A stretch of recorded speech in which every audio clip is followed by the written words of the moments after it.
दिल्ली में कई जगह पानी भर गया, जिसकी वजह से दिल्ली में लोगों को बाढ़ जैसी स्थिति का सामना करना पड़ रहा है। एक तरफ दिल्ली के लोग शहर में भरे पानी से जूझ रहे हैं, तो दूसरी तरफ दिल्ली को डुबाने के सवाल पर बीजेपी और आम आदमी पार्टी के बीच सियासी खींचतान भी जारी है।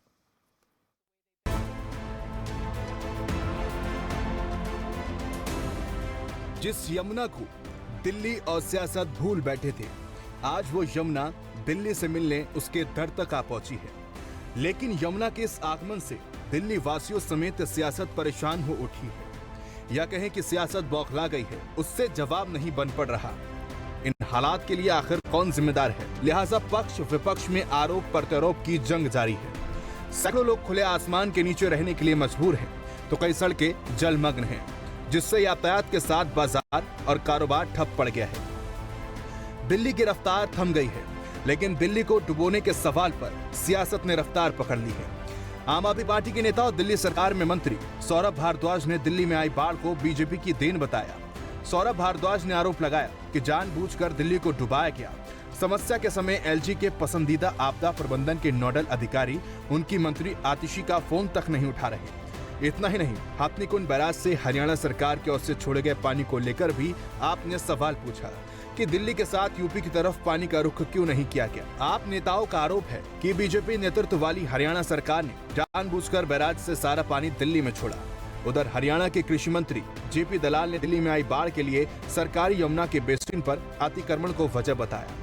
आप नेताओं के बयान पर पलटवार करते हुए उन्होंने कहा कि दिल्ली जितनी केजरीवाल की है, उससे कहीं ज्यादा हरियाणा की है, पूरे देश की है। ये एक बेहद बेशर्मी भरा बयान है कि हरियाणा सरकार ने दिल्ली को डुबाने के लिए पानी छोड़ा। हथनीकुंड बैराज से करीब 4 लाख क्यूसेक पानी भेजा गया, मतलब आज की स्थिति से कहीं ज्यादा। इस बार तो मात्र 3.5 लाख क्यूसेक तक पानी गया है। पिछले वर्ष 4 लाख क्यूसेक तक पानी भेजा गया था, मगर उसको तीनों डायरेक्शंस के अंदर डिस्ट्रीब्यूट किया गया, ईस्ट कैनाल में, वेस्ट कैनाल में और यमुना के अंदर। और दिल्ली में ये बाढ़ जैसी स्थिति उत्पन्न नहीं हुई। 207 मीटर तक भी लेवल नहीं गया। कल तो 208.6 मीटर पे पहुंच गया पानी। ये बहुत शर्म की बात है। रेगुलेटर का मतलब ही रेगुलेट करना है, मतलब कहां से ये लोग आते हैं, मुझे समझ में नहीं आता। अरे अगर रेगुलेटर की जरूरत ही नहीं है तो रेगुलेटर क्यों बनाया हुआ है आपने? हथनीकुंड से खोल दो उसको, पानी आएगा, पानी आगे जाएगा। क्यों वजीराबाद पे रेगुलेटर बना हुआ है? पानी आएगा, पानी जाएगा। आईटीओ पे क्यों बनाया हुआ है? जैसा आएगा वैसा जाएगा।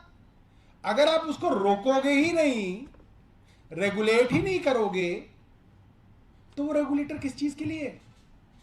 वो रेगुलेटर है ही इसलिए ताकि आप यमुना के फ्लो को रेगुलेट करिए, चैनलाइज कीजिए। कहां ज्यादा भेजना है, कहां कम भेजना है, कैसे डिस्ट्रीब्यूट करना है, ये रेगुलेटर का काम है। देखिए, आम आदमी पार्टी है केजरीवाल जी की, उसकी बुनियादी झूठ पर है। दूसरों पे दोषारोपण करना, झूठ बोलना और फिर बात से मुकर जाना। केजरीवाल जी को अच्छी तरह से पता है कि ये जो पानी है बारिश का प्रकृति ने दरिया में आया है, और यहाँ हमारे यहाँ हथनीकुंड जो बैराज है उसमें पानी रोकने का कोई सिस्टम नहीं है। थोड़ा सा पानी होता है जो 15-20 हज़ार क्यूसेक तक का, उस पानी को हम डाइवर्ट करके नहर में सिंचाई के लिए ले जाते हैं। लेकिन उससे ज़्यादा पानी हो जाता है तो उसको दरिया के अंदर ही जाएगा। अब जो 5 लाख क्यूसेक 4 लाख क्यूसेक पानी आएगा तो उसको यहाँ रोकने का कोई डैम तो है नहीं, ना हम 1 घंटे के लिए भी पानी नहीं रोक सकते। और इस पानी को दिल्ली पहुँचने से पहले हमारे हरियाणा में नुकसान किया है, हमारे कई जिलों के अंदर बड़ा भारी नुकसान हुआ है। और ये एक बेशर्मी भरा बयान है कि हम अपनी दिल्ली जो हमारा राजधानी है, हमारा दिल है, G20 होनी है, उसको हम डुबोने के लिए पानी छोड़ेंगे। और छोड़ेंगे क्या? हमारे हाथ में नहीं है। छोड़ना और रोकना हमारे हाथ में नहीं है। लेकिन सच्चाई ये है कि दिल्ली में मैं जाता रहता हूँ, देखता रहता हूँ, दिल्ली का जो जमुना था उस पर अवैध कब्जे हो चुके हैं। उसका जो चौड़ाई है वो घट के आधी रह चुकी है। इस वजह से पानी ऊंचे लेवल तक जाता है, 1-2 मीटर पानी का लेवल बढ़ गया है, वरना तो पानी इतना ऊपर नहीं जाता। उसी वजह से दिल्ली में बाढ़ आई है। दिल्ली में यमुना के बड़े जल स्तर और उससे आई बाढ़ को लेकर आप और बीजेपी में सियासी जंग जारी है।